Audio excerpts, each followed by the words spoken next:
पहाड़ों की छाया में बसे एक शांत शहर में सड़कों पर एक पुरानी कहानी फुसफुसा रही थी।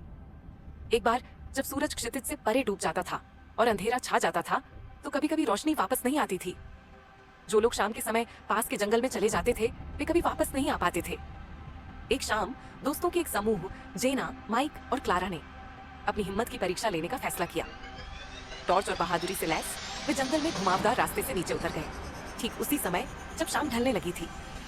पेड़ ऊंचे और खतरनाक थे, उनकी शाखाएं मंद होते आसमान को चीर रही थी।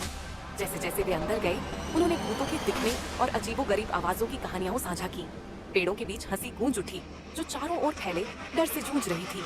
लेकिन जल्द ही बेचैनी बढ़ने लगी, क्योंकि उम्मीद से ज्यादा तेजी से रोशनी फीकी पड़ने लगी।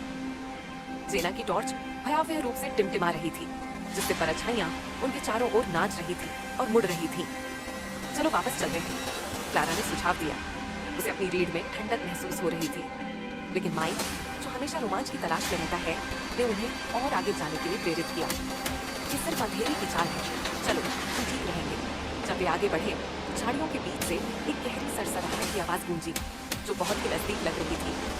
जेना ने अपनी टिमटिमाती हुई टॉर्च को आवाज की ओर घुमाया, जिससे चमकती हुई आंखों की एक जोड़ी उन्हें घूर रही थी। समूह ने भागते समय घबराहट को जकड़ लिया, लेकिन जंगल बदल चुका था। वे जो रास्ते अपना रहे थे, वे अब अपरिचित लग रहे थे। निराशा की भूलभुलैया में उलझे हुए थे। घने अंधेरे में उनके पदचिह्न गूंज रहे थे। माइक फिसल गया और जमीन पर गिर गया, क्योंकि आतंक ने उसे जकड़ लिया था। मदद करो, उसने चिल्लाया, लेकिन उसकी आवाज एक जबरदस्त खामोशी से दब गई। हवा घनी हो गई, उनके फेफड़ों से चिपक गई, जैसे कि जंगल में ही उनके खिलाफ साजिश रची हो। तभी जेना की टॉर्च बंद हो गई और वे अंधेरे में डूब गए।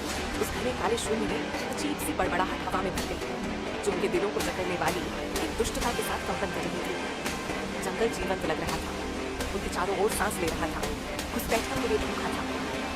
चलते रहो, क्लारा चिल्लाई, जैसे कि रात में एक रीढ़ को कंपा देने वाली चीख गूंज रही थी, जो एक ऐसे दर्द के साथ गूंज रही थी जिससे उनकी धड़कन सिहर उठी। वे आदिम भय से प्रेरित होकर अंधे होकर भाग रहे थे, एक ऐसे रास्ते की तलाश में जो सदैव मायावी प्रतीत होता था। दूर से एक हल्की सी चमक दिखाई दी, जो सुरक्षा का वादा कर रही थी। वे उसकी ओर दौड़े, लेकिन खुद को एक भूतिया घर के बाहर पाया। शहर की कहानियों का वही घर, जो छाया में लिपटा हुआ था। खिड़कियां अंधेरी थी, फिर भी उन्हें लगा कि आंखें देख रही हैं, इंतजार कर रही हैं। और कहीं जाने के लिए जगह न होने पर वे अंदर घुस गए। दरवाजा बंद होते ही भयावह रूप से चरमरा उठा। अंदर हवा बासी और भारी थी, मानो समय ही रुक गया हो। उन्होंने जो चमक देखी थी, वह कोने में एक पुरानी लालटेन से कमजोर ढंग से टिमटिमा रही थी, जो कमरे के चारों ओर अजीबोगरीब छायाएं बना रही थी। अचानक फुसफुसाहटें वापस लौट आई, ज्यादा तेज और ज्यादा आग्रहपूर्ण। हमारे साथ आओ, जब रोशनी फीकी पड़ जाए।